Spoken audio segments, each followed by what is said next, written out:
Welcome to Legacy of Empire, where legends rise and truth echoes through time.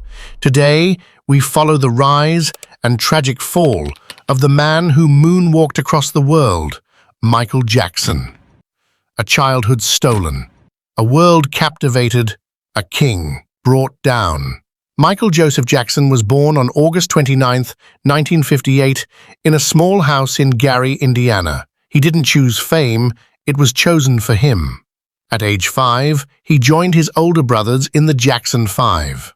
Their talent was undeniable, but their father, Joe Jackson, ruled like a tyrant. Beatings weren't discipline, they were routine. Michael's voice wasn't just beautiful, it was haunting. By 11, he was a superstar, but behind the smiles was a boy already broken. In 1979, he stepped out alone with Off the Wall. Critics called it genius, but Michael wasn't done.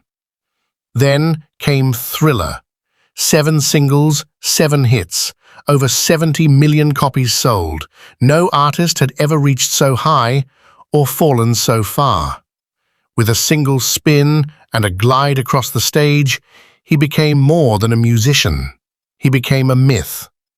But success brought scrutiny. His skin lightened, his features changed. He claimed vitiligo, a skin condition. But the world called him a liar. He underwent multiple surgeries. His nose, his jaw, his voice all changed. But no surgery could fix what fame had shattered inside.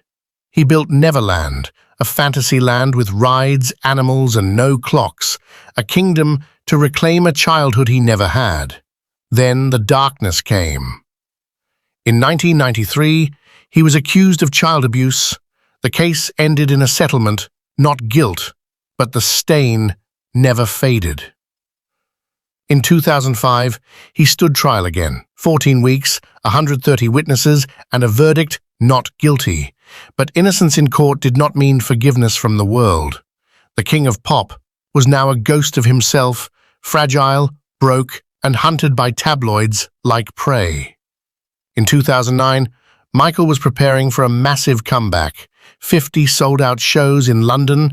This Is It was meant to be his return, his redemption. But the stress was unbearable. He couldn't sleep. He relied on doctors, too many of them, and one of them would become infamous.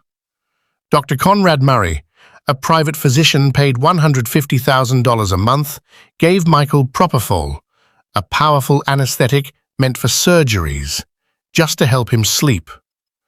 On June 25, 2009, at 2:26 p.m., the world stopped. Michael Jackson was pronounced dead. The king of pop was gone at 50.